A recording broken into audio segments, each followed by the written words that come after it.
Cauchemar et châtiment. Une nouvelle noire pour se rire du désespoir par Valérie Bonneau. Mais t'es qui, toi, bordel? Mais Papounet, c'est moi? Le petit enfant projeta son enthousiasme sur le lit, repoussa maladroitement une mèche de cheveux bruns qui lui cachait les yeux, et entreprit de serrer l'adulte dans ses bras. Ce dernier se releva contre le mur dans un effort désespéré pour se tenir loin du petit. Mais dégage de là, espèce de petit merdeux! L'adulte, Nasser, jetait des regards paniqués autour de lui. Il scannait en parallèle la chambre pour vérifier qu'il s'agissait bien de la sienne et la soirée de la veille à la recherche d'un indice sur la présence de ce gamin. Première bonne nouvelle, il se trouvait dans sa chambre, celle dans laquelle il dormait depuis combien de temps? Impossible de s'en souvenir, mais il reconnaissait son lit, ses meubles, une chambre de célibataire, un passage pour les femmes, certainement pas pour les enfants. Papounet! Papounet mon cul! Et Nasser, debout sur le lit, sans couette, nu, se retrouvait avec l'enfant à hauteur de son sexe. L'enfant qui continuait à vouloir se serrer contre lui. « Mais tu vas te barrer de là !» le repoussa-t-il. Nasser, ajoutant à l'angoisse de découvrir cet enfant inconnu la peur de se faire embarquer pour pédophilie, se reba dans la salle de bain, saisissant son téléphone au passage. Il choisit quelques vêtements sales dans la corbeille à linge, tandis que le gamin pleurait de l'autre côté de la porte. Il se passa un peu d'eau sur le visage, vérifia que sa tête ne présentait ni contusion ni traces anormales, et reprit son analyse de la soirée de la veille. Un resto un peu arrosé avec Alex, mais rien de délirant, quelques verres, rien de plus, et Nasser, des verres, il pouvait en enquiller avant de sombrer dans le coma éthylique. Il s'était bien embrouillé, il revoyait Alex lui faire la morale sur quoi? Le pardon, l'oubli? L'alcool parasitait le souvenir. Ensuite, retour chez soi, un peu de lecture et au lit. Rien qui justifie de se retrouver avec un chier sur son pieu. « Papa, papa !» Les cris de l'enfant lui vrillaient les oreilles, l'empêchaient de se concentrer et de chercher une explication plausible. Et surtout, ils augmentaient la panique qui commençait à monter. Parce que ça sentait presque l'enlèvement, cette histoire. Une seule solution, reprendre les choses en main, respirer et agir calmement. « Ferme ta gueule! Ferme ta putain de gueule! Mais tu fermes ta gueule, t'as compris ?» Les hurlements de Nasser intimidèrent le petit qui réagit en pleurant plus fort. « Si c'est pour m'amadouer, t'es mal barré. C'est pas un pignou de morveux qui va me filouter, je te le dis tout de suite. Je ne veux plus t'entendre. » Les sanglots redoublèrent, plongeant Nasser dans un état d'hébétude accentuée. Il dut se rendre à l'évidence, crier sur le problème ne le repoussait pas, mais l'aggravait. Autant l'affronter directement. Il ouvrit la porte et le gamin se roa contre lui, le visage défiguré par les larmes, la peur. « Oh mon papa, mon petit papa !» Nasser laissa l'enfant se serrer contre sa jambe, songeant qu'au moins pendant ce temps-là, il pouvait réfléchir. Mais la réflexion ne suffirait pas sur cette histoire. Le môme avait dû s'introduire chez lui, mais par où? Et surtout pourquoi? Il ne se souvenait pas d'avoir jamais croisé le merdeux dans l'immeuble, ni même dans sa rue. Alors rien du tout, il devait appeler la police. « Police? Oui, bonjour, je voudrais signaler un enfant chez moi. »« Non, âge, adresse. » Nasser Bali, 42 ans, 31 rue de Tourtille, dans le 20e. « Bon, la base de données ne marche pas, mais c'est quoi le problème? » Le même qu'il y a 7 secondes, je voudrais signaler un enfant chez moi. « Un enfant chez vous? C'est-à-dire ?» Nasser se retint de souffler et articula posément. « Je me suis réveillé avec un gamin inconnu chez moi. »« Vous avez enlevé un gamin ?» interpréta le policier. « Oh non, commencez pas, hein. Je vous dis qu'il y a un enfant chez moi, que je ne sais pas d'où il sort, ni à qui il appartient, ni même comment il est entré. Voilà ce que je vous dis. »« C'est louche. »« Rassurez-moi, vous êtes bien au standard ?»« Oui, » convint le képi soupçonneux. « Alors vous êtes payé pour régler les problèmes, j'en renvoyer quelqu'un, pas pour faire des commentaires, du coup j'attends. Mais votre situation, je changerai de ton, mon petit monsieur. »« Ma situation? Non mais vraiment, on n'est jamais déçu avec vous. »« Avec nous, les flics? »« Non, les tourneurs-fraiseurs. »« Ok. Je vous envoie une voiture. Elle arrive là, je leur donne des instructions aux petits oignons. Ils vont s'occuper de vous, quelque chose de concret. Je vais bien les guider. » Se massant la tempe de la main gauche, Nasser répliqua. « Mais y a pas d'autres appels en cours, y a personne à sauver pour que vous restiez à me tenir la jambe? »« On va vous tenir les bras aussi, derrière, bien attachés. » Nasser raccrocha, laissa tomber son regard sur l'enfant. Son visage apaisé respirait la plénitude. Nasser l'observa, rassuré. Un caucasien, il peut pas être à moi, c'est pas un arabe. Ou alors c'est un métis. Oui, il pourrait être métis. Merde, mais qu'est-ce qui t'arrive, bon Dieu?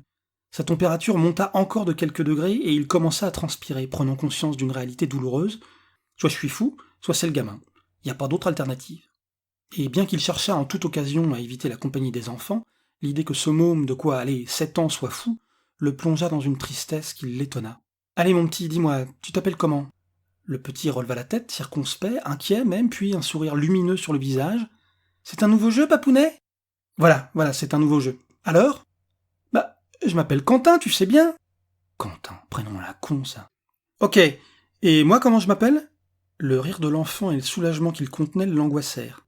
« Tu t'appelles Nasser ?»« Le pénis de Nasser perdit 30% de volume, son sphincter se contracta, son ventre lui rappela l'existence de muscles non sollicités depuis des années, et la tête lui tourna en mode montagne russe. « D'où tu connais mon nom ?» Quentin, que la situation paniquait, qui avait cru retrouver son père, s'imaginait maintenant au bord de l'abandon. Son père si proche et pourtant si loin lui glissait entre les doigts. Il pouvait presque le sentir disparaître. La peur le submergea de nouveau, il se colla à la jambe de Nasser et s'y accrocha avec la force du désespoir. Nasser refusa de lutter pour repousser le parasite, la police arriverait bien assez tôt. Il caressa la tête du petit, se surprenant à le rassurer. « Allez, tout va s'arranger, ne t'inquiète pas. » Mais Quentin restait collé, impassible. Nasser demeura plus de 30 minutes ainsi. L'enfant finit par s'endormir, sans relâcher la pression. Heureusement que je n'avais pas vraiment besoin des flics, ça aurait été une autre limonade, songea-t-il. Enfin, la sonnerie retentit. Il se dirigea vers la porte, Quentin réveillé, mais toujours ventousé à sa jambe. « Oui ?» Une voix théâtralement impatiente lança « Police, ouvrez !» Nasser avait depuis longtemps réglé le problème de l'injustice que l'arbitraire de la police déversait sur lui. Il s'en foutait. Quitte à se faire tabasser, embarquer, autant avoir une bonne raison. « Faites pas genre, vous êtes pressé, ça fait une demi-heure que je vous attends. »« Ouais !» Le où les flics frappèrent de nouveau avec une intensité qui contrastait avec leur retard. Essayer de discuter avec du flic en uniforme, il supposait qu'on lui avait envoyé du tout venant, autant chercher à convaincre un canard des vertus du foie gras. Nasser ouvrit la porte. « Messieurs, dames », les accueillit Nasser en détaillant avec satisfaction les uniformes. L'homme passa un bras devant sa collègue pour l'empêcher d'avancer. « Y a un gamin enlevé par ici, c'est lui ?» Le flic, mou de corps et d'esprit, aboyait pourtant comme un roquet. Nasser, peu décidé à se laisser faire, répliqua en montrant Quentin pendu à sa jambe. « Il a l'air enlevé, le gamin ?» Le flic réfuta l'argument. « C'est pas la question, on a un enfant kidnappé. »« Mais bordel, c'est moi qui vous ai appelé pour vous dire que ce môme est chez moi, mais que je sais pas d'où il sort, c'est pas compliqué !» La femme prit la main de son collègue, la déplaça et avança. « Ok, mais c'est qui ce gamin ?»« Aucune idée !» Quentin émergea de son mutisme ou de sa torpeur. « Mais papa, c'est moi, enfin !» La femme, aussi courtoute que son collègue, la même absence d'expression dans le regard, insista. « Monsieur, cet enfant déclare être le vôtre. Vous avez une explication ?» Nasser considéra Quentin, essaya de se rappeler, au-delà de ce qu'il voyait, convoqua toute sa mémoire et surtout toutes ses envies. Un enfant, à lui? Était-ce possible et surtout était-ce souhaitable? A priori non, il ne se souvenait pas avoir voulu des enfants, et pourtant devant ces deux flics bornés, il doutait. Une explication, il faut une explication pour tout alors, j'en sais rien moi. Je me suis réveillé, il était là, vous allez pas me gonfler ou m'accuser, débarrassez-moi de ce morveux qu'on en finisse. Et en le disant, une bouffée de peur le submergea. On allait lui enlever Quentin, son petit Quentin. Impossible, car il venait de s'en persuader, sans pouvoir se l'expliquer, il s'agissait de son Quentin. Il passa devant l'enfant. « Vous ne toucherez pas à mon fils !»